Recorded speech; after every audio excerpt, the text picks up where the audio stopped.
نقشے پر دیکھیں گے تو پاکستان اور ایران ایسے ہیں جیسے رحل کے دو بازو ہوتے ہیں، اور جیسے اس کے اندر قرآن رکھا ہوتا ہے ایسے افغانستان جو ہے اس رحل کے اندر رکھا ہوا ہے، یا یوں کہیے دو بازوؤں کے درمیان گود میں پاکستان اور ایران کی گود میں افغانستان ہے۔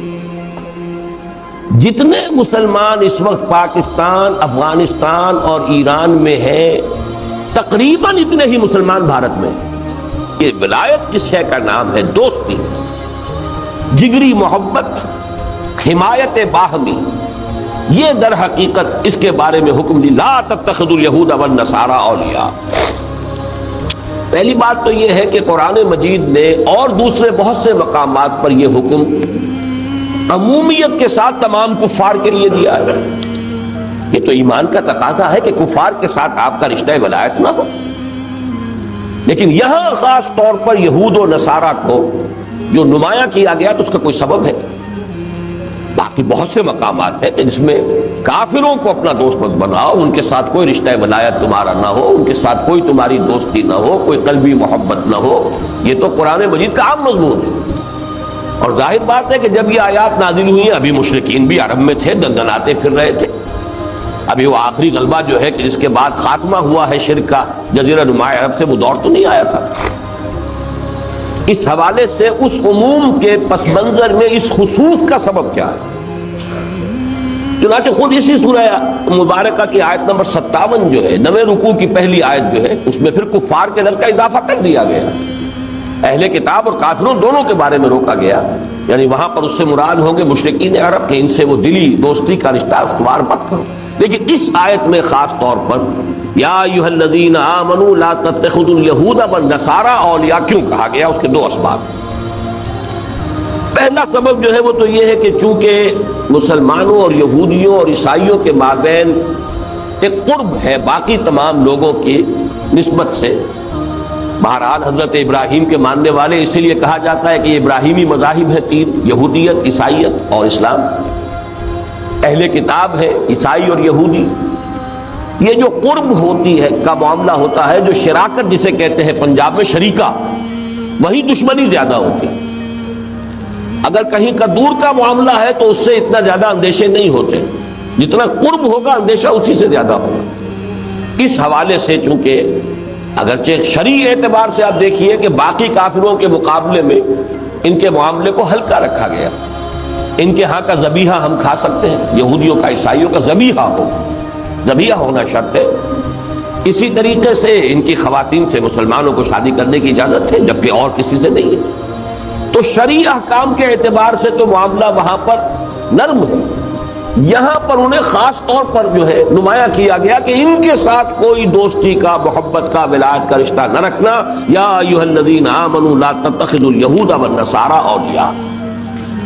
اور خاص طور پر اس کا تعلق جو ہے اس آیت کے دوسرے ٹکڑے سے ہے جو ابھی میں آپ کو بعد میں سنانے والا ہوں۔ فرمایا یا ایھا الذین آمنوا لا تتخذوا اليہود والنصارى اولیاء بعضهم اولیاء بعض۔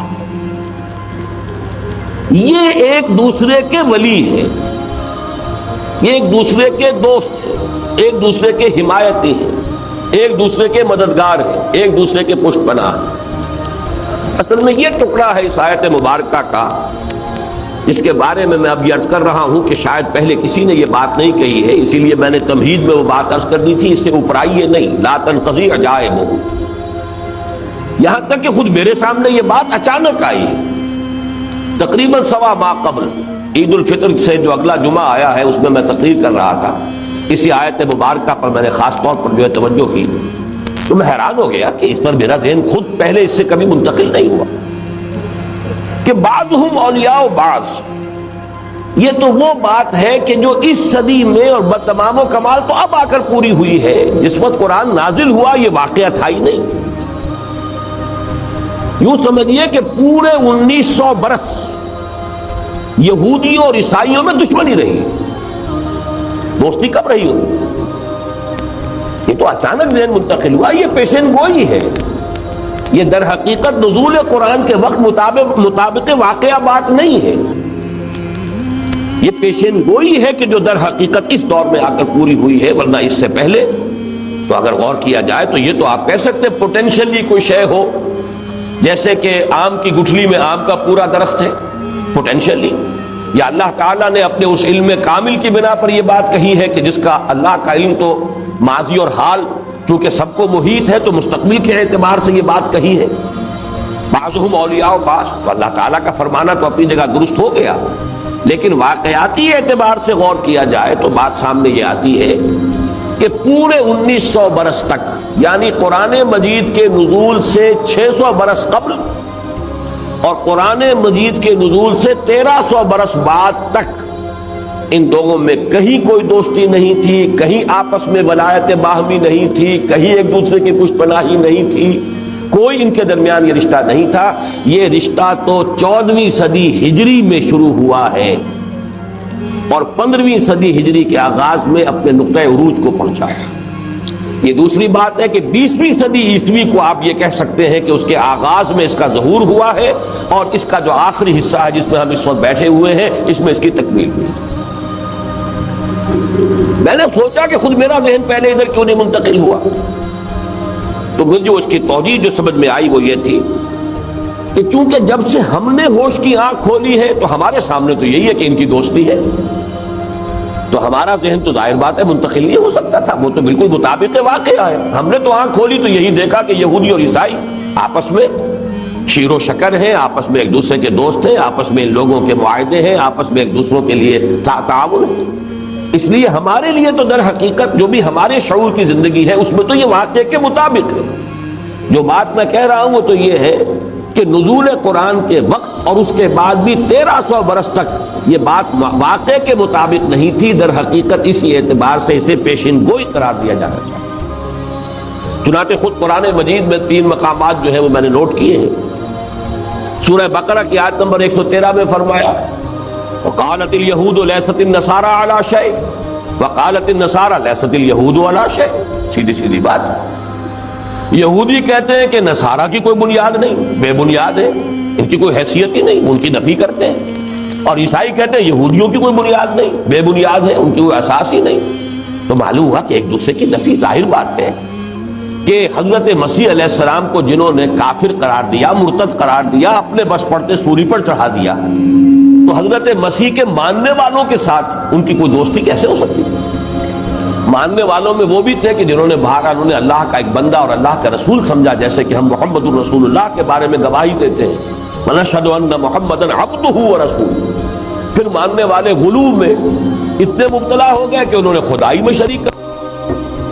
اسی طرح آج ہی میں نے دیکھا، پھر میں حیران ہو گیا کہ چوتھا ایک اصول بھی یہاں پر آ جائے۔ میں نے بارہا کہا ہے کہ اہم مضامین قرآن مجید میں کم سے کم 2 جگہ ضرور آتے ہیں، اور تھوڑا سا یا تو لفظی فرق ہوگا یا تھوڑا سا ترتیب کا فرق ہوگا۔ سورہ مائدہ ہی کی آیت نمبر 14 اور سورہ مائدہ ہی کی آیت نمبر 64 میں 50 آیات کے فصل سے یہ الفاظ موجود ہے وَأَغْرَيْنَا بَيْنَهُمُ الْعَدَاوَةَ وَالْبَغْضَاءَ، اور سورہ اسی کی آیت نمبر 64 میں وَأَلْقَيْنَا بَيْنَهُمُ الْعَدَاوَةَ وَالْبَغْضَاءَ، ایک لفظ کا فرق ہے، اغرینا اور القینا، ہم نے ان کے مابین دشمنی اور بغض اور عداوت ڈال دی، بلکہ دونوں جگہ ہے الی یوم القیامہ، قیامت کے دن تک کے لیے۔ اس سے میں یہ نتیجہ نکال رہا ہوں، اور جو میرے سابقہ جو بھی اس موضوع پر جو میری آراء سامنے آتی رہی اس سے کامل مطابقت رکھنے والی بات ہے، وہ یہ کہ یہ بڑی عارضی سی بات ہے، یہ جلدی ختم ہو جانے والی شے ہے، عارضی فینومینن ہے۔ اصل قاعدہ کلیہ وہی ہے، اغرینا بینہم العداوۃ والبغضاء الی یوم القیامہ، اغرینا بینہم العداوۃ والقینا بینہم العداوۃ والبغضاء الی یوم القیامہ، قاعدہ کلیہ یہی ہے۔ اور قیامت کے قریب ہی کہ چونکہ یہ معاملہ ہو رہا ہے لہذا اس کا اصل ظہور جو ہے دشمنی کا وہ سامنے آ جائے گا، جبکہ حضرت مسیح کے ہی ہاتھوں یہ یہودی جو ہے ختم ہوں گے، اور ان کا جو بھی آخری جو باسی کڑھی میں ابال آ رہا ہے اس کا جو خاتمہ ہوگا، ان کا جو استیصال ہوگا وہ حضرت مسیح علیہ السلام ہی کے ہاتھ سے ہوگا۔ بہرحال اس پس منظر میں دیکھیے کہ یہود اور نصارہ کی جو باہمی دشمنی ہے اس کی میں نے کچھ تھوڑی سی تاریخ کے جو اہم نکات ہیں نوٹ کیے ہیں، انہیں میں آپ کے سامنے بھی پیش کر رہا ہوں۔ سب سے پہلے تو نزول قرآن سے قبل کے 600 برس جو میں نے عرض کیا اس کو 2 حصوں میں تقسیم کر لیجیے۔ پہلے 300 برس تک عیسائی جو ہیں وہ دو اعتبارات سے پرسیکیوٹڈ تھے. اول تو یہ کہ جو بت پرست رومی تھے ان کا تشدد تھا ان پر سخت, اور یہودی, اگرچہ یہودی بھی پرسیکیوٹڈ تھے رومیوں کے ہاتھوں, لیکن یہودی پھر بھی اپنی چالاکی سے کہیں نہ کہیں کوئی جگہ بنا لیتے تھے, تو وہ بھی جہاں ان کا بس چلتا تھا. ظاہر بات ہے حضرت مسیح کے ماننے والے ان کے نزدیک کافر تھے, مرتد تھے. ایک ایسے شخص کو نبی ماننے والے یا خدا ماننے والے جو ان کے نزدیک کافر اور مرتد تھا, وہ دشمنی تو ان کی تھی. تو 300 برس تک تو عیسائی جو ہے وہ یہودیوں کے ظلم و ستم کا نشانہ بھی بنے, اور یہ 300 برس ہوئے جن میں ابھی بڑی تعداد میں وہ لوگ موجود تھے جو صحیح معنی میں حضرت عیسیٰ کے پیروکار تھے, توحید پر کاربند. چنانچہ انہی میں سے تھے وہ اصحاب کہف جو صرف جان بچانے کے لیے جو ہے وہ ایک غار میں جا کر چھپ گئے تھے. وہ رومی ایمپرر جو تھا در حقیقت اس کے چیلنج کے بعد اور اس کے الٹیمیٹم کے بعد کہ اتنے دنوں کے اندر اندر اگر باز نہیں آئے اپنے عقیدے سے تو تمہیں جو ہے سولی چڑھا دیا جائے گا یا رجم کر دیا جائے گا. تو وہ بیچارے گئے, انہوں نے جا کر ایک غار میں پناہ لی. تو پہلے 300 برس کا معاملہ تو یہ ہے کہ یہودیوں کے ہاتھوں بھی پٹائی ہوتی تھی عیسائیوں کی, اور جو بت پرست رومی تھے ان کے ہاتھوں. البتہ اس کے بعد ایک انقلاب آ گیا. 4 صدی عیسوی کے آغاز میں سلطنت روما نے عیسائیت اختیار کر لی. اب عیسائیت جو ہے وہ گورننگ ریلیجن بن گیا. اب ان کے ہاتھوں پہ جو پٹائی یہودیوں کی ہوئی ہے تو ظاہر باتیں ہونی تھی. جو ان کے خدا کو سولی دینے والے تھے, یا یہ کہ جو بھی ان میں سے صحیح العقیدہ تھے جو ان کے نبی اور رسول کو سولی دینے والے تھے, چونکہ یہ عقیدہ تو عیسائیوں کا بھی تھا کہ سولی چڑھ گئے حضرت مسیح. یہ تو قرآن نے آ کے بیان کیا نا کہ وما صلبوہ وما قتلوہ, جو بھی سولی چڑھا ہے وہ حضرت مسیح نہیں تھے بلکہ وہ تو کوئی اور تھا. لیکن یہ کہ عیسائی تو آج تک بھی یہی سمجھتے ہیں کہ حضرت مسیح ہی سولی چڑھا دیے گئے. تو جنہوں نے سولی چڑھایا اب ان کے خلاف غصہ اور جو بھی ان کے خلاف نفرت ہونی چاہیے وہ بالکل منطقی بات ہے.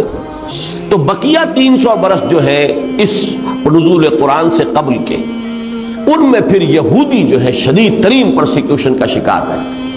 البتہ اس عرصے میں بھی اگر کہیں ان کا داؤ چل گیا تو انہوں نے پھر عیسائیوں کے ساتھ وہی کچھ کیا ہے جو وہ اس سے پہلے کرتے آئے تھے. چنانچہ اس کے ضمن میں نوٹ کیجئے کہ یہ حضور صلی اللہ علیہ وسلم کی ولادت سے کل 50 برس قبل کا واقعہ. اتفاق ایسا ہوا کہ یمن میں یہودی حکومت قائم ہو گئی.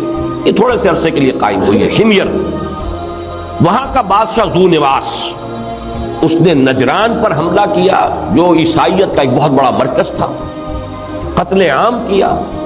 بے شمار لوگوں کو وہ خندق آگ کی کھدوا کر ان میں زندہ جلایا. یہ اصحاب الاخدود والسماء ذات البروج والیوم الموعود وشاہد ومشہود قتل اصحاب الاخدود النار ذات الوقود اذ هم علیہا قعود وهم علی ما یفعلون بالمؤمنین شہود.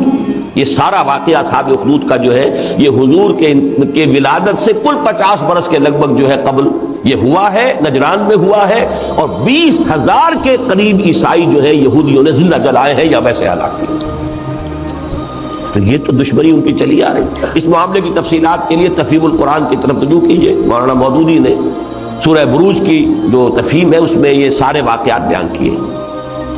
اب آئیے دوسرا دور نزول قرآن کے بعد. اس میں بھی 1300 برس تک مسلسل عیسائیوں کے ہاتھوں یہودیوں کی پٹائی ہوئی. یہاں تک کہ ایک واقعہ میں آپ کو نوٹ کرا دینا چاہتا ہوں کہ جب حضرت عمر رضی اللہ تعالیٰ عنہ کے عہد خلافت میں سن 15 ہجری میں یا 636 عیسوی میں اللہ نے یروشلم فتح کرا دیا. اور یہ فتح ہوا ہے ایک معاہدے کے تحت, انہوں نے خود دروازے کھولے ہیں, معاہدہ ہوا ہے. تو عیسائیوں نے یروشلم کا چارج حضرت عمر کو دیتے ہوئے یہ شرط منوائی ہے کہ یہاں یہودیوں کو اجازت نہیں دی جائے گی آباد ہونے کی. یہ ان کی طرف سے شرط تھی جو حضرت عمر نے تسلیم کی. تو اگرچہ اس معنی میں تو اوپن سٹی قرار دیا حضرت عمر نے کہ یہاں عیسائی بھی آئیں, یہودی بھی آ سکتے ہیں, ورنہ اس سے پہلے تو سن 70 عیسوی کے بعد سے لے کر اور سن 636 عیسوی تک 550 برس تک یہودی وہاں داخل نہیں ہو سکتا. اور سن 70 عیسوی میں ہی وہ ہیکل سلیمانی جو ہے سیکنڈ ٹیمپل جو تھا, پہلا جو ہے وہ تو نبوکدنضر کے ہاتھوں جو ہے وہ ختم ہوا تھا. وہ تو کوئی حضرت مسیح سے 600 برس قبل کی بات ہے. جو سیکنڈ ڈسٹرکشن ہوئی ہے، دوسری مرتبہ جو یہ ہیکل جو ہے منہدم کیا گیا ہے، یہ سن 70 عیسوی میں ٹائٹس رومی کے ہاتھوں، اور اسی وقت سے یہ وہاں سے بے دخل کیے گئے ہیں. اس وقت سے ان کا زمانہ کہلاتا ہے ڈایاسپورا کا دور. تو اس ڈایاسپورا کے دور میں داخل نہیں ہو سکتا تھا کوئی یہودی یروشلم میں. حضرت عمر کے زمانے سے آنے کی اجازت ملی ہے، آباد ہونے کی اجازت تب بھی نہیں تھی. آباد ہونے کی اجازت تو 1917 میں ہوئی ہے، وہ میں بعد میں عرض کروں. بہرحال یہ مسلسل یہودیوں کی پٹائی یورپ میں، بات پھر دوبارہ عرض کر رہا ہوں اگرچہ میں نہیں چاہتا تکرار کرنا وقت کی کمی کے پیش نظر، کہ ایک ایسی قوم جس نے کہ رفتہ رفتہ حضرت مسیح کو الوہیت میں شامل کر دیا. پہلے تو وہ لوگ تھے جو توحید کے قائل تھے، حضرت مسیح کو ایک انسان، اللہ کا ایک بندہ، اللہ کا ایک نبی، ایک رسول سمجھتے تھے. ہوتے ہوتے تو اب عیسائیت جو ہے وہ در حقیقت وہ تثلیث کے عقیدے پر ان کا اجماع ہو چکا ہے، اور گویا کہ اقانیم ثلاثہ میں سے ایک اقلوم کی حیثیت سے حضرت مسیح بھی. تو جس قوم نے ان کو مرتد قرار دیا تھا، واجب القتل قرار دیا تھا، سولی پر چڑھوایا تھا، ان کے ساتھ دوستی کا کیا سوال؟ دشمنی، نفرت ان کے خلاف، یہ تو اس کا منطقی نتیجہ. اس میں البتہ رفتہ رفتہ ایک بڑی یوں سمجھیے کہ ہوشیاری کے ساتھ یہودیوں نے ایک راستہ پیدا کیا یورپ کے عیسائیوں کے دلوں کو کچھ نرم کرنے کے لیے، یا یوں کہیے کہ ان کے اوپر قابض ہونے کے لیے. اور بڑی حیرت ناک بات ہے، اس کو میں چاہتا ہوں اچھی طرح آپ سمجھ لیں تاریخ کے حوالے سے. جب مسلمانوں نے حملہ کیا ہے اسپین پر 712 عیسوی 93 ہجری میں، یہودیوں نے مدد کی مسلمانوں کی،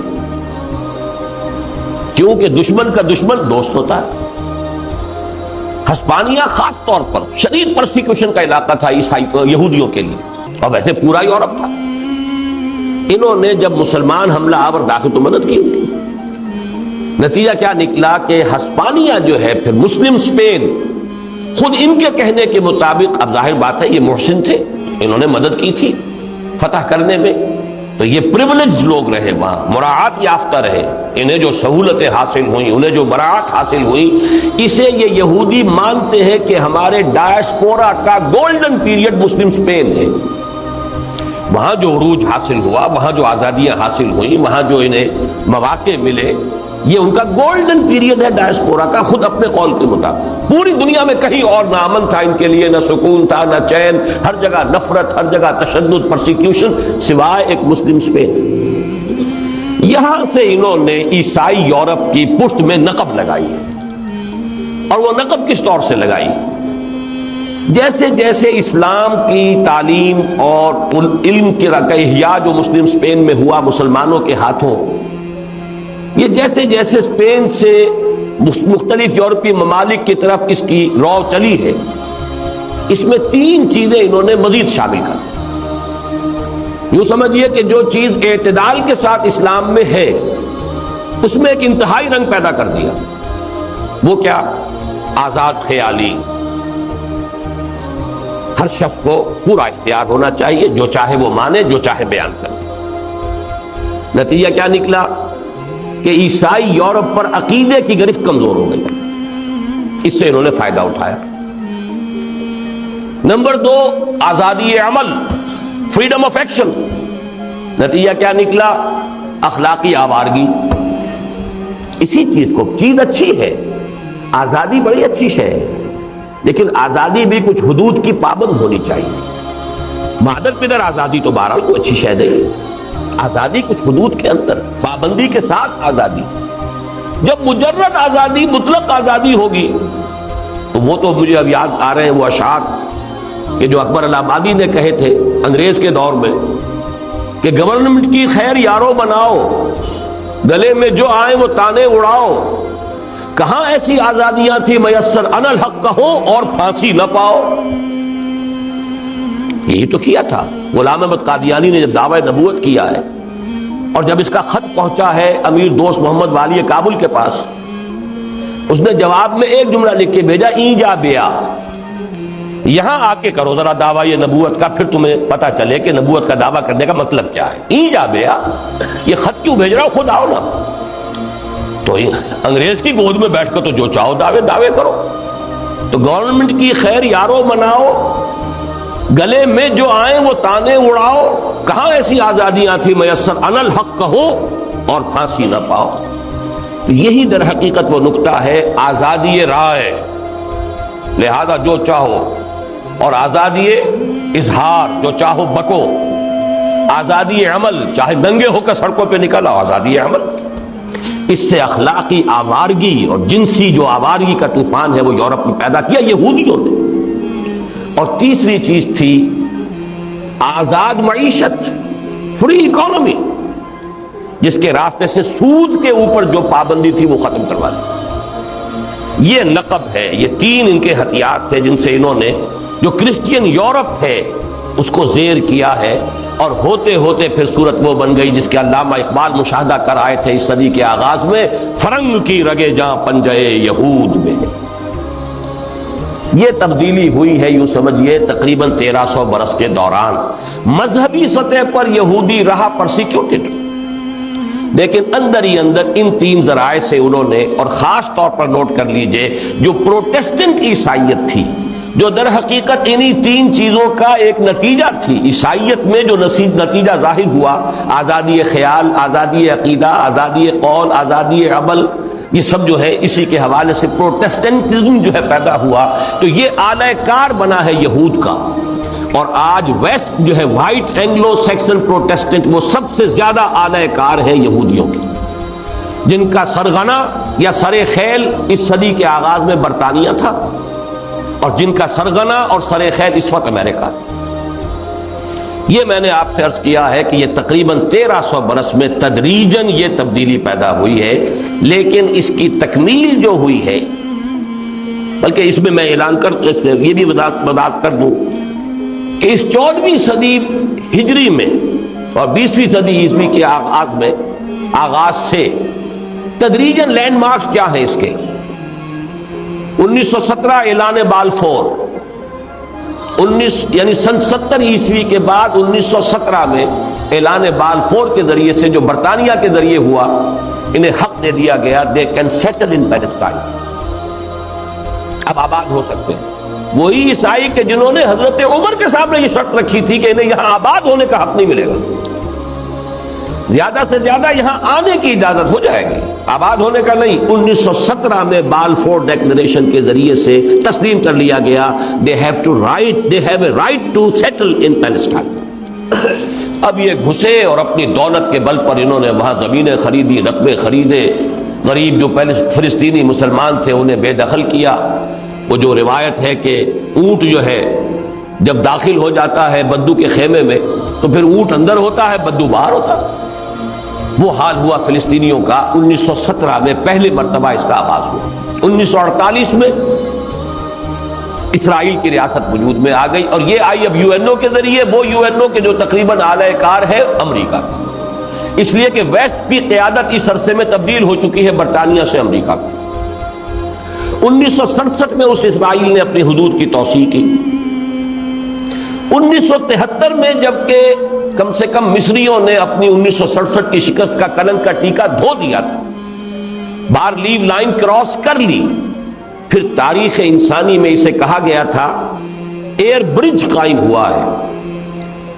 امریکہ سے اسلحہ لے لے کر ہوائی جہاز جس تعداد میں آئے ہیں فلسطین یہ اسرائیل ان کی مدد کے لیے، وہ بالکل کہتے ہیں جیسے کہ کوئی پل بن گیا ہو، یعنی اگر ایک 2 منٹ کے بعد ایک جہاز اڑ رہا ہے تو وہ تو گویا کہ اگر آپ دیکھیں گے تو فضا جو ہے وہ گویا کہ امریکہ سے لے کر اور اسرائیل تک وہ ایک پل بنا ہوا آپ کو نظر آئے گا، اسے ایئر برج کہا گیا تھا، اور اس کے ذریعے سے اتنی بڑی مقدار میں اسلحہ پہنچایا گیا، تب کہیں جان بچی تھی، ورنہ گولڈا مائر نے یہ لکھا ہے خود اپنی خود نوش سوانح حیات میں کہ میں نے خودکشی کا فیصلہ کر لیا، that's the end of the game, ختم ہو گیا ہمارا کھیل، اسرائیل تو ختم، باہر لیو لائن کراس کر کے مصری آگے آ گیا، لیکن یہ کہ امریکہ نے اسے بچایا۔ یہ لینڈ مارکس ہیں اس صدی کے، یہ 4 سن ذہن میں رکھیے، 1917، 1948، 1967، پھر 1973۔ لیکن اس عمل کی اب جو آخری سٹیج ہے، تکمیل کب ہوئی ہے؟ عیسائیت کا اور یہودیت کا گٹھ جوڑ اب کیسے مکمل ہوا ہے؟ اب تک جو ہے سارا ان کا عمل دخل جو تھا، تسلط جو تھا، وہ صرف پروٹیسٹنٹس پر تھا. بڑی عیسائیت کیتھولک عیسائیت ہے، زیادہ بڑی تعداد جو ہے 2.25 ارب اس وقت عیسائی دنیا میں ہے، جن میں 90 کروڑ کیتھولکس ہیں، گویا کہ آدھے سے زیادہ. کیتھولکس ابھی تک ان کے دشمن تھے، بلکہ ان کے عوام کے اندر اب بھی دشمنی پائی جاتی ہے. لیکن یہ کہ آخر کار انہوں نے جادو وہ جو سر چڑھ کر بولے، یہ حال ہی کے واقعات ہیں، یہ تو آپ لوگوں کے اپنے بھی یادداشت میں ہوں گے کس طریقے سے انہوں نے رام کیا ہے کیتھولسزم کو. پہلے تو پوپ صاحب سے ایک ڈکری حاصل کر لی، ایک فرمان حاصل کر لیا کہ عیسیٰ کو سولی دینے کے یہودی مجرم نہیں ہیں. 1950 برس تک جو بات کہتے رہے.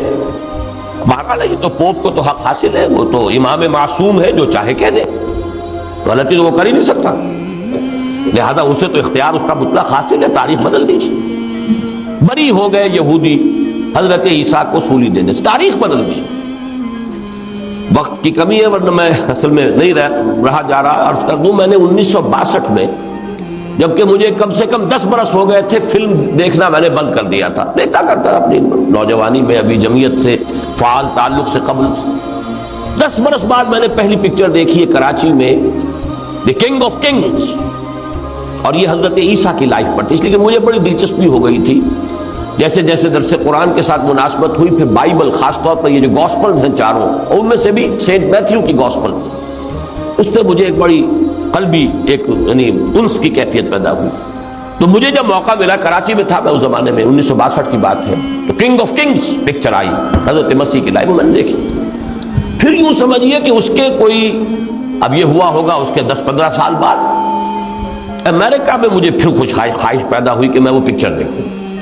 تو وہاں چونکہ یہ چیزیں ویڈیوز میں مل جاتی، میں نے منگوائی ویڈیو، تو بالکل تبدیل شدہ وہ ساری اور انتہائی گھٹیا بات کر دی گئی کہ اب اس میں کوئی منطق بنتی ہی نہیں. اس لیے کہ جب آپ تاریخ کو بدلیں گے تو سارا پورا کبرا، یا تو پوری تاریخ نئے سرے سے لکھیے، ورنہ یہ کہ اچانک آپ تاریخ کے ایک واقعے کو کہ جو چلا آ رہا ہو لنکس کے ساتھ اس کو بدل دیں گے تو سارا کا سارا معاملہ ختم ہوتا ہے. بہرحال پہلا کام تو انہوں نے یہ کیا کہ پوپ سے اعلان برات کرا لی کہ یہ یہودی بحیثیت قوم مسیح کو سولی دینے کے مجرم نہیں. اس کے بعد آپ نے حال ہی میں سنا ہوگا ویٹیکان نے اب تسلیم کر لیا ہے اسرائیل کو ایک ریاست کے طور پر. یہ دوسرا قدم. اور ویٹیکان جو کہ ایک چھوٹی سی مذہبی ریاست ہے، اس کا سفارت خانہ اب قائم ہونے والا اور یروشلم میں قائم ہو. اور تیسری خبر میں نے اپنی بعض تقریروں میں پہلے بھی عرض کیا ہے کہ ابھی جو یہ چل رہی تھی مصالحت، جو رات کی خبر ہے کہ طے ہو گئی ہے بات اور اب دستخط ہونے والے PLO اور اسرائیل کے مابین قاہرہ میں، وہ جو آخری ابھی گشت و شنید ہوئی ہے، تقریباً بات طے ہو گئی ہے. جو بھی طے ہوئی اس کی تفاصیل بعد میں آئے گی. درمیان میں آپ کو معلوم ہے کہ مسجد الخلیل میں جو بھی میسیکر ہوا ہے ایک یہودی ڈاکٹر کے ہاتھوں، اس کی وجہ سے اس گفت و شنید میں تعطل پیدا ہو گیا. دوبارہ اس گفتگو کو شروع کرانے کے لیے امریکہ کی طرف سے PLO پر دباؤ ڈلوانے کے لیے اسحاق رابین گیا کلنٹن سے ملنے کے لیے. وہاں سے واپسی پر درمیان میں سٹاپ اوور کیا ہے روم، اور پاپائے روم کی خدمت میں حاضری دے کر ملاقات فرما کر اور اسے دعوت دی ہے کہ آپ آئیے یروشلم وزٹ کیجئے، اسرائیل آئیے، اور دعوت قبول ہو گئی. مزید برآں اس نے کوئی شے پیش کی وہ پاپائے روم کو یہ کہہ کر کہ یہ شے حاضر ہے، 3000 برس تک تو ہم نے اس کی حفاظت کی ہے، اب اس کی حفاظت آپ کو کرنی ہے. بس میں مس یہ کر گیا تھا BBC کے پروگرام میں اس وقت کہ وہ شے کیا تھی، ابھی تک میں معلوم نہیں کر سکا کیا چیز دی ہے. 3000 سال تک تو ہم نے حفاظت کی اس کی، اب اس کی حفاظت آپ کے ذمے ہے. یوں سمجھیے کہ یہ در حقیقت کلائمیکس ہے. اب پورا عالم عیسائیت اور یہودیت یہ بالکل یکجان دو قالب ہو چکے ہیں.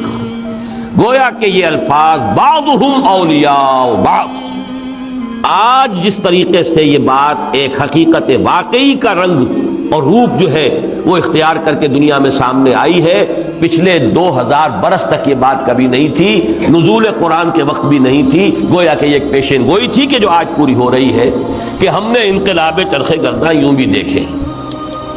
یہ صورتحال در حقیقت تبدیل ہوئی ہے تدریجاً اور آج اس نقطۂ رجوع کو پہنچی ہے. اور اسی کے حوالے سے ذہن میں رکھیے، وہ میں نے پہلے اپنی بات تقاریر میں تذکرہ کیا ہے کہ ایک حواری یہ حضرت مسیح یوحنا، ان کے جو مکاشفات ہیں، جو نیو ٹیسٹمنٹ کی آخری کتاب ریویلیشن، اس میں ان کو کچھ مکاشفات ہے، اللہ تعالیٰ نے کچھ انہیں چیزیں دکھائی ہیں کہ کیا کچھ حالات جو ہیں پیش آنے والے ہیں. تو ان میں جو ایک مکاشفہ ہے ان کا کہ قیامت کے قریب کے حالات و واقعات کے تذکرے میں ایک بہت خونخوار درندہ جس کے 7 سر ہیں اور 10 اس کے سینگ ہیں، بہت خونخوار، اور اس پر ایک عورت سوار ہے جو بدکاری کا مجسمہ ہے.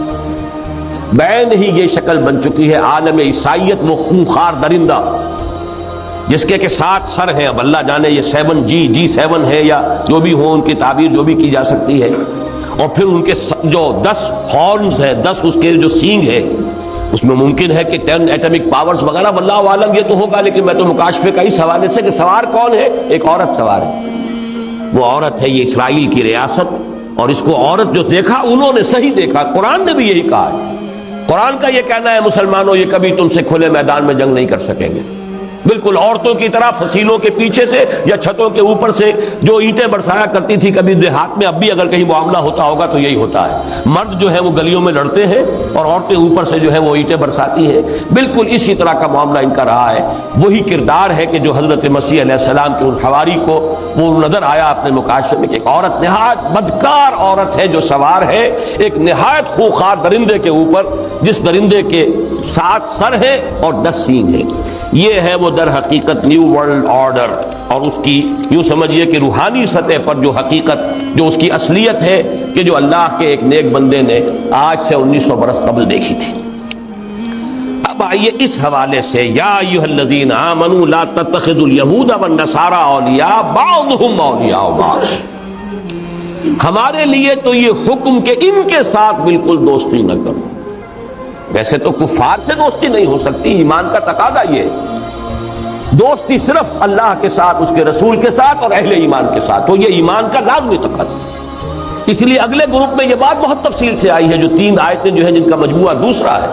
انما ولیکم اللہ ورسولہ والذین آمنوا الذین یقیمون الصلاۃ ویؤتون الزکاۃ وہم راکعون ومن يتول اللہ ورسولہ والذین آمنوا فإن حزب اللہ هم الغالبون. یہ تو شرط لازم ہے کہ تمہارا رشتہ ولایت، تمہاری دوستی، تمہاری محبت پہلے اللہ سے، پھر اس کے رسول سے، پھر صرف اہل ایمان سے.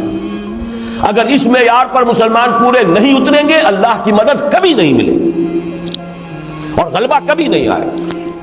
یہ 2 آیتیں دوسرے گروپ کی ہیں جس کا کہ میں نے ابھی بیان کر دیا ہے. انما ولیکم اللہ ورسولہ والذین آمنوا الذین یقیمون الصلاۃ ویؤتون الزکاۃ وہم راکعون. اہل ایمان تمہارا ولی نمبر 1 اللہ ہے، ولی نمبر 2 اللہ کے رسول ہے، اور پھر باقی اہل ایمان بھی صرف نام کے اہل ایمان نہیں. الذین یقیمون الصلاۃ ویؤتون الزکاۃ، جو نماز قائم کریں، زکوٰۃ ادا کریں، اور زکوٰۃ ادا کریں جھک کر، وہم راکعون. اپنا احسان نہ سمجھیں بلکہ یہ سمجھیں کہ جس نے وہ زکوٰۃ قبول کی ہے اس نے مجھے میری ایک ذمہ داری سے بری کر دیا ہے، ان کا احسان مانیں. وَمَن يَتَوَلَّ اللَّهَ وَرَسُولَهُ وَالَّذِينَ آمَنُوا فَإِنَّ حِزْبَ اللَّهِ هُمُ الْغَالِبُونَ. جو اس معیار پہ پورے اتر آئیں گے کہ جو دوستی رکھیں گے اللہ سے اور اس کے رسول سے اور اہل ایمان سے، تو یہ حزب اللہ غالب ہو کر رہے گی. اللہم ربنا اجعلنا منہم، اللہ تعالی ہمیں ان میں شامل فرمائے. اس اعتبار سے اس آیت پر غور کیجئے، یا ایھا الذین آمنوا لا تتخذوا اليہود والنصارى اولیاء بعضهم اولیاء بعض. آگے فرمایا وَمَن يَتَوَلَّهُم مِّنكُمْ فَإِنَّهُ مِنْهُمْ. بہت سخت الفاظ. جو کوئی بھی تم میں سے ان کے ساتھ دوستی کرے گا وہ انہی میں سے شمار ہوگا. یہ بالکل وہی بات ہے جو حضور نے فرمائی، جو میری سنت سے اعراض کرے گا فلیس منی، من رغب عن سنتی فلیس منی. جسے میری سنت پسند نہیں، جو میری سنت سے اعراض کرتا اس کو مجھ سے کوئی تعلق نہیں. اسی طریقے سے یہ اللہ کے اس اتنے تاکیدی حکم کے باوجود تم انہی سے دوستی کرو گے تو ظاہر بات ہے پھر تمہارا اللہ کی نگاہ میں تمہارا شمار انہی میں ہوگا. وَمَن يَتَوَلَّهُم مِّنكُمْ فَإِنَّهُ مِنْهُمْ، انہی میں سے. اب میں یہ چاہتا ہوں کہ پہلے ان کا ترجمہ دونوں آیتوں کا مکمل کر دوں.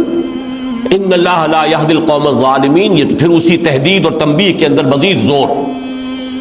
اللہ ایسے ظالموں کو زبردستی ہدایت نہیں دیتا. جب اللہ نے کہہ دیا دوستی مت کرو پھر بھی کرتے ہو تو گویا کہ تم اللہ تعالیٰ کی ہدایت، اللہ کی توفیق، اللہ کی مدد، اللہ کی نصرت اس سے محروم ہو گئے. اللہ ایسے ظالموں کو زبردستی ہدایت نہیں دیتا.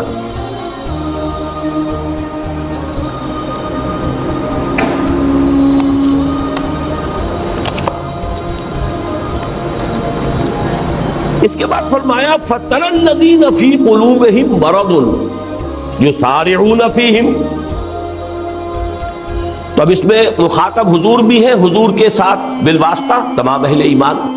فَتَرَى تو تم دیکھو گے یا تم دیکھتے ہو کن کو؟ فی قلوبہم مرض، ان کو جن کے دلوں میں روگ ہے، نفاق ہے. یہ لفظ قرآن مجید میں خاص طور پر نفاق کی ابتدائی سٹیجز کے لیے آتا ہے.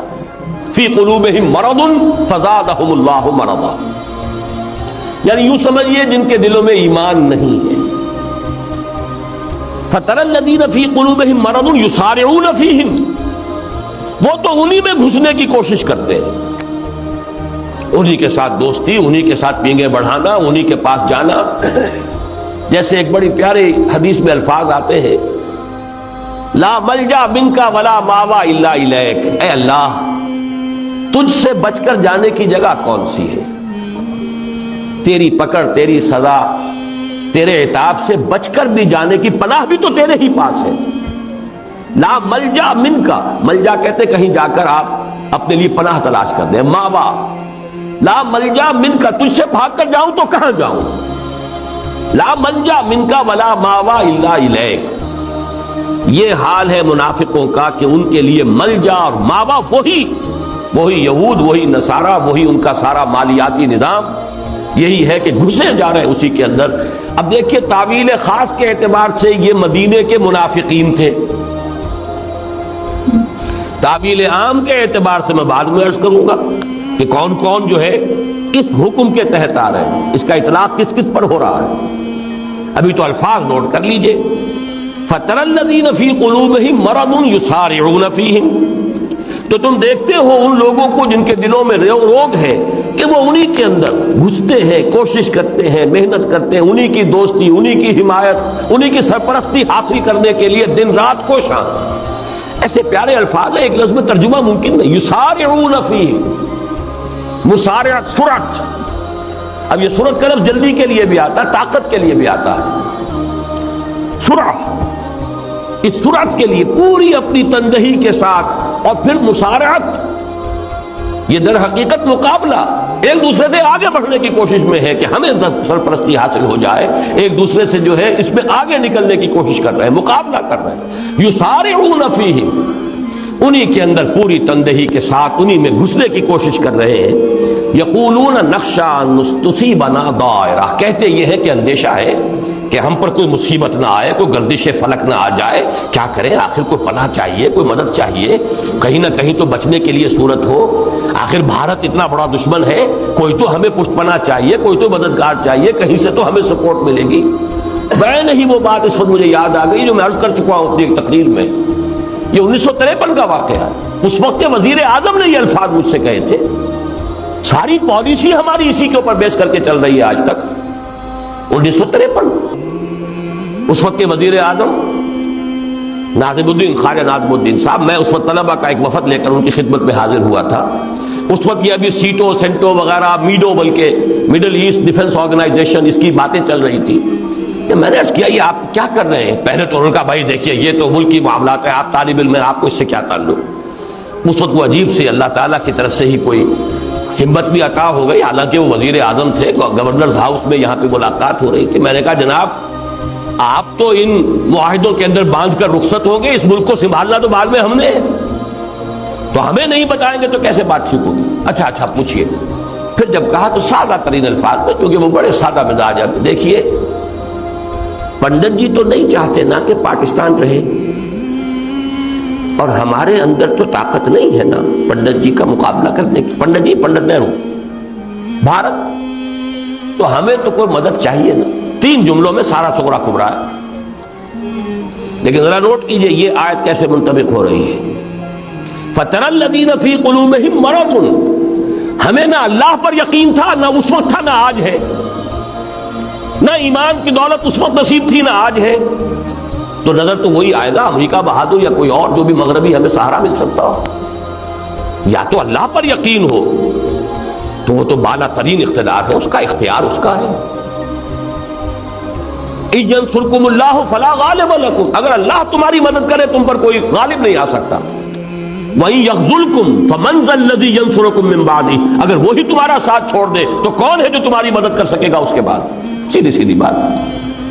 تو یہ تو فَتَرَى الَّذِينَ فِي قُلُوبِهِم مَرَضٌ، جن کے دلوں میں روگ ہے، ایمان نہیں ہے، نہ اللہ پر ایمان،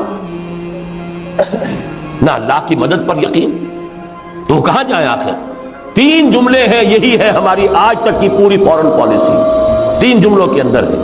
یہ زیادہ یوں کہیے کہ سادہ الفاظ ہیں، ننگے الفاظ ہیں، ڈپلومیسی کی شوگر کوٹنگ کے اندر نہیں ہے، باقی بات تو یہی۔ فَتَرَى الَّذِينَ فِي قُلُوبِهِم، اور یہ تو بڑی میں پرانی بات، 40 سال پرانی بات کر رہا ہوں، میں تو آج کے حوالے سے ذرا بات بعد میں کروں گا۔ تو تم دیکھو گے ان کو کہ جن کے دلوں میں روگ ہے کہ انہی میں گھستے چلے جائیں گے یا گھستے چلے جا رہے ہیں، اور کہتے کیا ہے، نقشہ تصیبنا دائرہ، ہمیں اندیشہ ہے کوئی بڑی مصیبت آ جائے، گردش فلک آ جائے، کوئی ہمارے اوپر مصیبت آ جائے، آخر ہمیں کوئی سہارا چاہیے۔ فَعَسَى اللَّهُ أَن يَأْتِيَ بِالْفَتْحِ أَوْ أَمْرٍ مِّنْ عِندِهِ، تو ہو سکتا ہے اللہ فتح لے آئے اہل ایمان کے حق میں، یا کوئی اور اللہ اپنے پاس سے کوئی ایسی بات ظاہر کر دے، فَيُصْبِحُوا عَلَىٰ مَا أَصَرُّوا فِي أَنفُسِهِمْ نَادِمِينَ، کہ پھر انہیں جو کچھ وہ اپنے دلوں میں چھپائے ہوئے ہیں اس پر ندامت کا سامنا کرنا پڑے۔ یہ ان منافقین مدینہ کے احوال کے، کیونکہ فتح قریب تھی، آنے والی تھی۔ یہ سورہ مائدہ کے نزول کے بعد پھر دیر کتنی رہ گئی تھی، جو میں نے ابھی عرض کیا تھا شروع میں، اذا جاء نصر اللہ والفتح ورأيت الناس يدخلون في دین اللہ افواجا، تو اس کے بعد کیسی حالت، کیا حالت ہوا ہوگا ان منافقین کا کہ ہم کیا سمجھ رہے تھے، ہو کیا گیا؟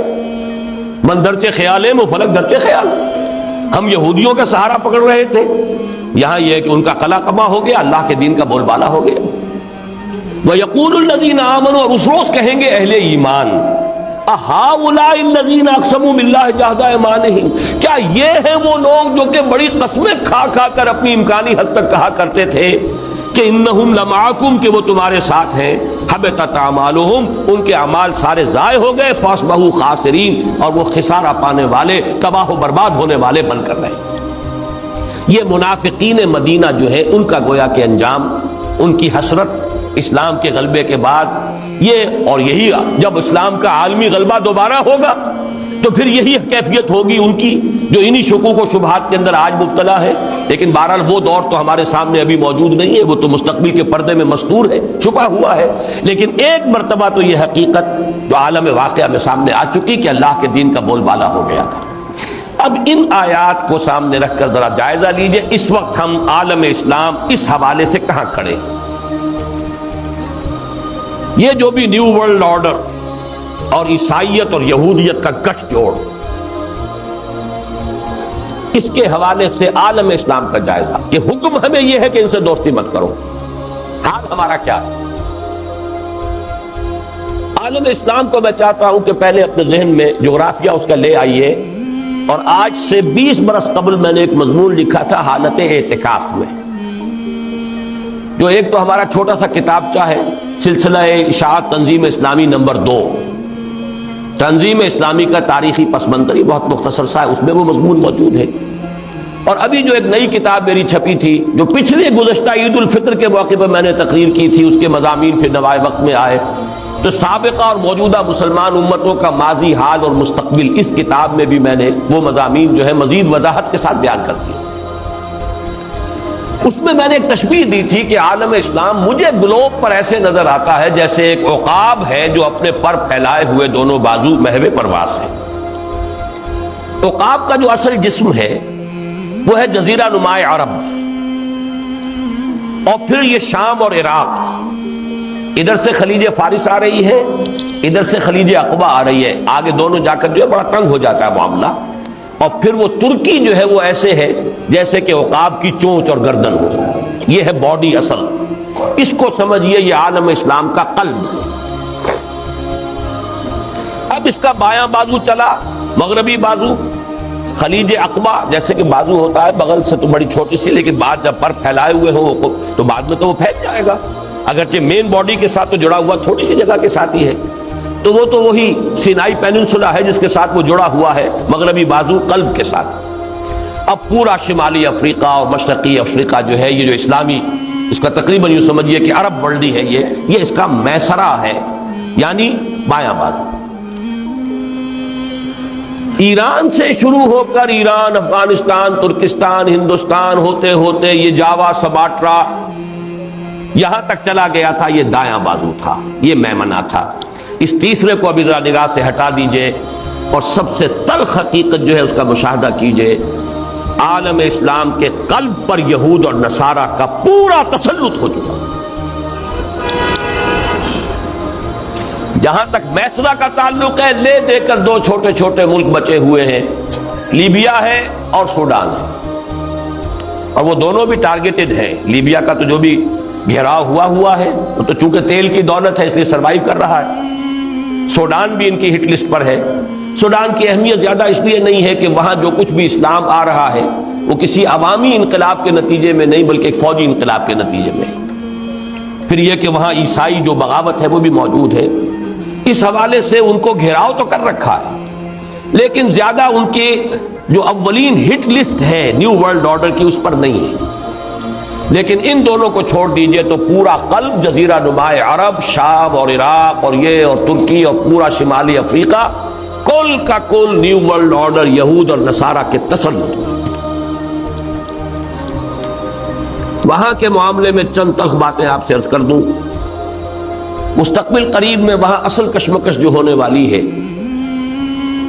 وہ فنڈامنٹلزم اور لبرلزم کے حوالے سے ہوگی، اور فنڈامنٹلزم بھی صرف مسلمانوں میں نہیں ہے، یہودیوں میں بھی ہے، عیسائیوں میں بھی ہے۔ اس وقت جو تاریخ اس علاقے کی ہے، اور اس کے حوالے سے میں خاص آتھر کا حوالہ دے چکا ہوں پہلے بھی، گلز کیپلر، یہ کوئی فرانسیسی آتھر ہے کہ جنہوں نے پہلے تو بہت زیادہ جو ہے اپنے مطالعے کا، تحقیق کا، جستجو کا موضوع بنایا تھا مسلم فنڈامنٹلزم کو، لیکن پھر رفتہ رفتہ اپنے مطالعے کے میدان کو وسیع کیا ہے، جوش فنڈامنٹلزم، کرسچن فنڈامنٹلزم۔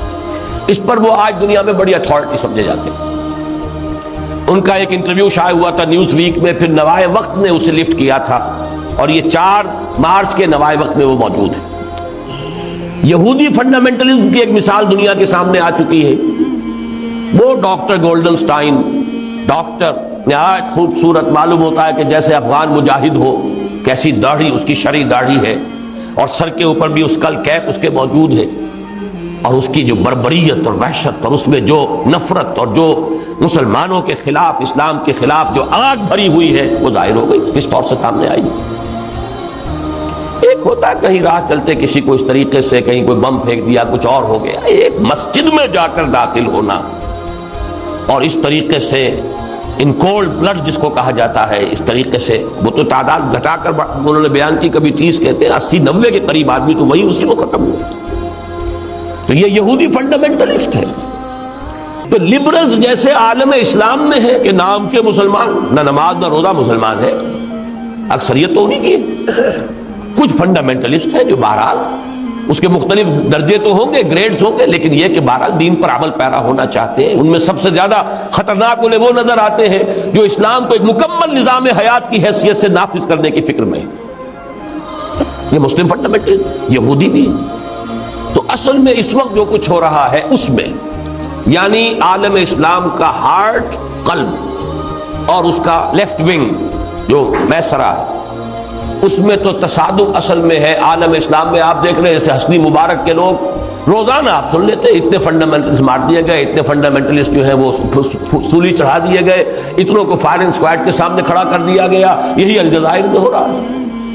ابھی زیادہ نمایاں طور پر تو انہی 2 ملکوں میں ہے، لیکن یہ بھٹی دہکے گی، اور تمام مسلمان ممالک میں چونکہ ریجیمز جتنی ہیں وہ لبرلز کی ہیں، اور فنڈامنٹلسٹ مسلمان ہر جگہ موجود ہیں۔ جب یہ اچانک فنڈامنٹل مسلمان اٹھے گا کسی احتجاج میں، وہ کب آئے گا وہ بھی میں بعد میں عرض کروں گا، تو وہ تو اس کے بعد ان کو بھولنے والے یہی ہوں گے جو وہاں کے لیڈرز ہیں، جو وہاں کی حکومتیں ہیں، جو وہاں کے لبرل حکمران ہیں۔ اب اصل مسئلہ کیا ہے؟ اسرائیل کو اس پورے ہارٹ آف عرب لینڈ جو ہے اس پر تسلط حاصل ہو چکا ہے. خلیج کی جنگ کے بعد فیصلہ کن تسلط حاصل ہو چکا. اب اصل جو اختلاف ہے وہ اسرائیل میں یہودیوں کے مابین ہے. یہودیوں کا فنڈامنٹلسٹ عنصر کچھ اور چاہتا ہے، یہودیوں کا لبرل عنصر کچھ اور چاہتا ہے. یہ زائنسٹ موومنٹ پوری کی پوری لبرلز کی تھی، یہ مذہبی یہودیوں کی نہیں تھی، بلکہ مذہبی یہودی اس سے الوف تھے، علیحدہ تھے، لا تعلق رہے آج تک. یہ لبرلز تھے، یہ بینکرز تھے، بڑے بڑے فائنینسرز تھے، جنہوں نے 100 سال پہلے بیٹھ کر جو ہے وہ ایک نقشہ بنایا، ایک ساری اسکیم تیار کی. اور یہ ساری اچیومنٹ جو میں گنوا چکا ہوں، 1917 کا اعلان بلفور اور اسرائیل کا قیام، یہ سب لبرل یہودیوں کا کارنامہ ہے. مذہبی یہودی تو ابھی بیٹھا ہوا تھا، اس لیے کہ وہ انتظار میں ایک مسیح کے ہے کہ کوئی مسیح آئے گا، وہ جب دعویٰ کرے گا میں مسیح، تب ہم کھڑے ہو جائیں گے اور وہ ہمیں وہ گریٹر اسرائیل قائم کر کے دے گا. جب تک مسیح نہیں آتا، میں مثال بھی بیان کر چکا ہوں، جیسے اہل تشیع منتظر تھے کہ امام غائب جب تک ظاہر نہیں ہوتا اس وقت تک ہم کچھ نہیں کریں گے. خمینی صاحب کا ایک بڑا کارنامہ یہ ہے کہ انہوں نے ایران کے شیعہ لوگوں کو آمادہ کر لیا کہ بھائی جب آئے گا وہ امام غائب حاضر ہوگا، ہو جائے گا، ٹھیک ہے، لیکن ہمیں کچھ نہ کچھ تو اب بھی کرنا چاہیے. ہاتھ پر ہاتھ دھرے منتظر فردا ہو، ہاتھ پاؤں توڑ کر بیٹھے تو نہیں رہنا چاہیے. یہ بڑا کارنامہ ہے خمینی صاحب کا، جس سے کہ اس نے آمادہ کر لیا اس ایران کے جو شیعہ تھے ان کو کہ وہ میدان میں نکلے. بہرحال یہی مسئلہ یہودیوں کا ہے، وہ بھی اپنے مسیحا کے انتظار میں، وہ مسیحا آئے گا تو کھڑے ہو گئے. لیکن اب صورت یہ ہوئی ہے کہ جب لبرلز نے انہیں ملک لے دیا، پھر اس میں سن 67 میں ایکسٹینشن کرا دی، نئی سیٹلمنٹس ہو رہی ہیں، تو جو سیٹلمنٹس ہیں ان میں زیادہ تر آ رہے ہیں کہ جو فنڈامنٹلسٹ یہودی. اب وہاں کشمکش شروع ہو چکی ہے فنڈامنٹلسٹ یہودی میں اور لبرل یہودی میں. اب اس پس منظر میں نوٹ کر لیجئے، ایک چیز پر تو ان دونوں کا اتفاق ہے، وہ یہ ہے کہ یروشلم کو کسی صورت میں بھی، کسی درجے میں، کسی پیس ٹاک میں، کسی مصالحانہ کسی معاہدے میں شامل نہیں کرنا. اور یہی ہو رہا، یہ جو بھی کچھ ہوئی ہے پیس ٹاکس، ان میں وہ غزہ کی پٹی ہے اور یا یہ کہ یہ جریکو ہے، یروشلم کا نام ہی نہیں. وہ تو گویا کہ یاسر عرفات صاحب دے چکے، اس سے ہاتھ دھو چکے، اس پر تو قبضہ جو ہے یہودیوں کا وہ تسلیم کیا جا چکا. جب اس پوری جو ہے مفاہمت کی گفتگو میں اس کا تذکرہ ہی نہیں. دوسرے یہ کہ وہاں کوئی دن جاتے ہیں، زیادہ میں تو سمجھتا ہوں 2 سال کی بات ہے میکسیمم، کہ یہ مسجد اقصیٰ کو یہ شہید کریں گے اور اپنا ٹیمپل جو ہے اس کو بلڈ کریں گے. اس کے لیے بہانہ کوئی بھی ہو سکتا ہے، کوئی ایکسیڈنٹ بہانہ بنایا جا سکتا ہے، کوئی اتفاقی طور پر ہو گیا، یا کوئی جنونی لوگ تھے، کیا کریں، جیسے ایک جنونی نے جا کر اتنے مسلمانوں کو ہلاک کر دیا، ہم کیا کرتے، اسی طریقے سے کچھ جنونیوں نے جا کر یہ کام کر دیا. یہ تو بہت آسان کام ہے، کوئی مشکل کام تو نہیں. ایودھیا کی مسجد کو شہید کر کے انہوں نے اس کا ریہرسل کر لیا، اس کا نتیجہ بھی دیکھ لیا. کیا ہوا، چند ہزار مسلمان کھڑے ہو گئے، انہوں نے جانے دے دیا، اللہ خیر سے. یہی کچھ ہوگا. یہ چیزیں تو متفق علیہ ہیں، یہودی چاہے وہ لبرل ہو اور چاہے فنڈامنٹلسٹ ہو. آگے ان میں ایک اختلاف ہے. لبرل یہودی جو اس وقت اسرائیل کی حکومت جن کے ہاتھ میں ہے، ان کا نقشہ یہ ہے کہ ہم صرف ایک اقتصادی بلاک بنانے پر اکتفا کریں. کیا ضرورت ہے ہمیں حکومت بنانے کی گریٹر اسرائیل؟ براہ راست حکومت کرنے سے حاصل کیا ہے؟ بھائی حکومت کا کیا حاصل کیا ہوتا ہے؟ عیش کریں، آپ کے پاس دولت آئے، وہ دولت ہم اقتصادی طور پر اس ریجن کو کنٹرول کر کے. یہ حماس کے جو نمائندے ہمارے یہاں آئے تھے، انہوں نے تقریر بھی کی تھی قرآن آڈیٹوریم میں، اگر اس کا پورا جو ایسنس تھا وہ آپ کے سامنے ہو. ان کے پیش نظر یہ ہے کہ ایک زونل پیکٹ اس کا بنا لیا جائے اس پورے علاقے کا. مسلمان لیبر ہے، موجود ہے، تیل موجود ہے، اس کو استعمال کیا جائے. ٹیکنیکل نو ہاؤ ہمارے پاس ہے، یہاں ٹیکنالوجی بڑھائی جائے، اس کا جو ہے ایک اقتصادی جو ہے یہاں جنت پیدا کر دی جائے، اور اس کی جو اصل جو ہے پھل وہ ہم کھائیں گے، محنت وہاں کریں گے، پانی دیں گے اور پودوں کو جو ہے سینچیں گے، وہ مسلمان کریں گے. تو اس سے آگے جا کر براہ راست حکومت قائم کرنے کی ضرورت کیا ہے؟ یہ ہے ان کا نقشہ. فنڈامنٹلسٹ اس کے لیے بےتاب ہے کہ نہیں، ہمیں تو گریٹر اسرائیل حکومت قائم کرنی. یہ تصادم ان کے مابین ہے. اب دیکھیے کب وہ فنڈامنٹلسٹ جو ہیں وہ اس پوزیشن میں آتے ہیں، اور اس کے لیے ظاہر بات ہے کہ ان کے ہاں کسی شخص کو کھڑے ہو کر وہ مسیح ہونے کا دعویٰ کرنا پڑے گا. وہی المسیح الدجال ہوگا.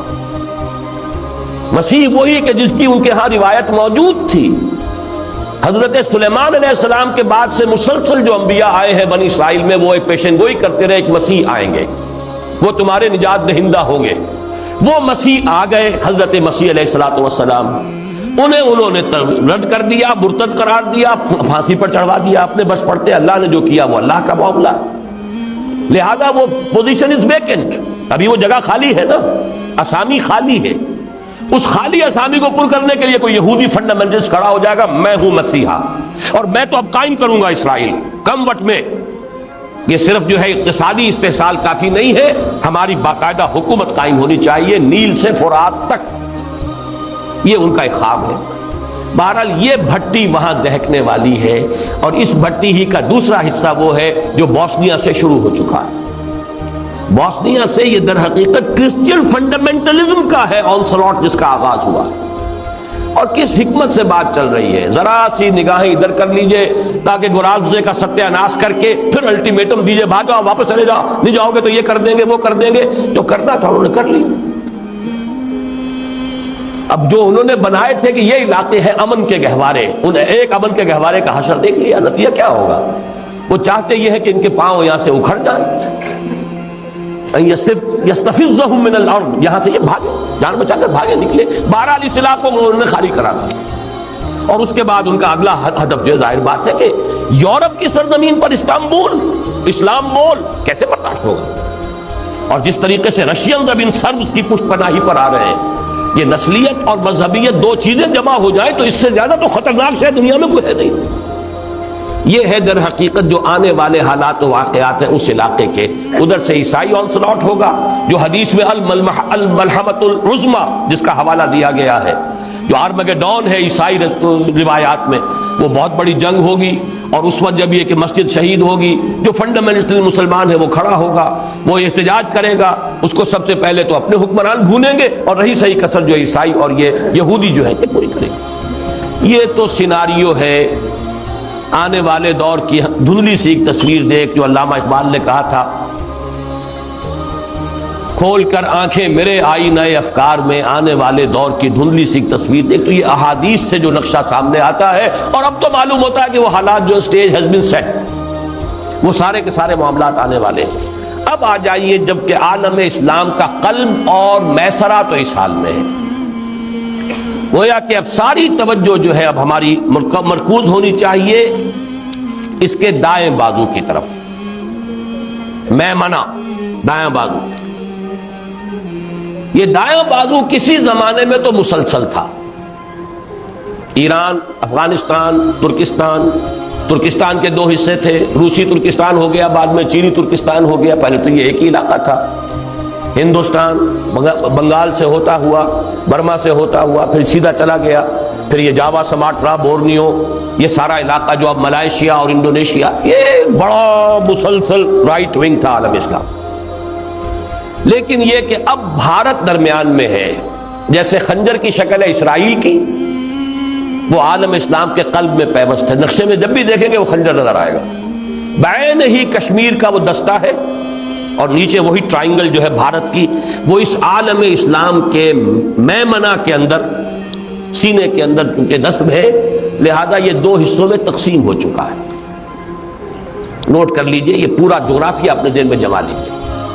ایک حصہ وہ ہے جسے ہم کہیں گے وسط ایشیائی مسلم بلاک، اس وقت نہیں ہے بلاک کی شکل میں، پوٹینشل بلاک ہے، جغرافیائی اعتبار سے بلاک ہے۔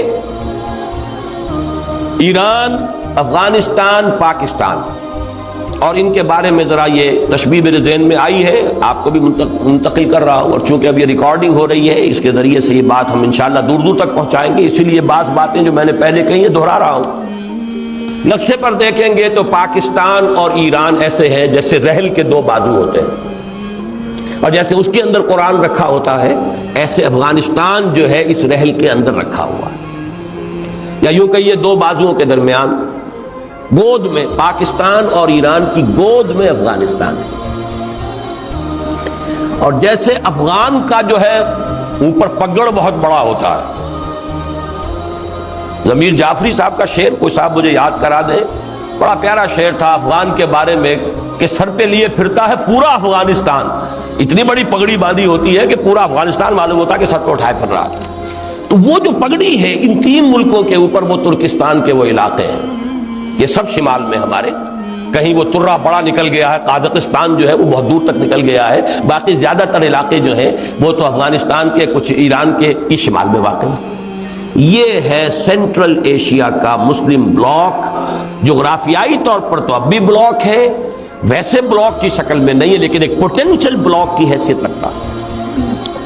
اس کے بعد بھارت، ادھر چین، ان دونوں ملکوں کے بارے میں بھی ایک بات نوٹ کیجئے، جتنے مسلمان اس وقت پاکستان، افغانستان اور ایران میں ہیں، تقریباً اتنے ہی مسلمان بھارت میں ہیں۔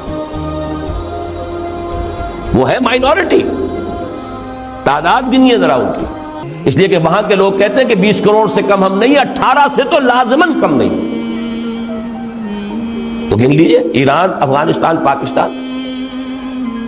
اور جتنے مسلمان اس روسی ترکستان کے علاقے کے اندر آباد ہیں، اتنا ہی مسلمان تقریباً چینی ترکستان کے اندر آباد ہیں۔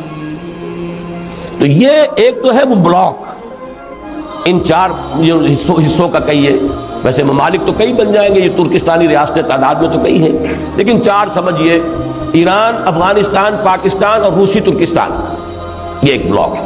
ساتھ جو علاقہ ہے بھارت، اس میں 15 کروڑ، 18 کروڑ یا 20 کروڑ مسلمان، ادھر تقریباً 7 کروڑ لگ بھگ جو ہیں وہ چینی ترکستان کے اندر۔ اس نقشے کو ذہن میں جمائیے۔ اس کے بعد وہ مشرقی بازو ہے، اس کے بارے میں مجھے تفصیل سے زیادہ عرض نہیں کرنا،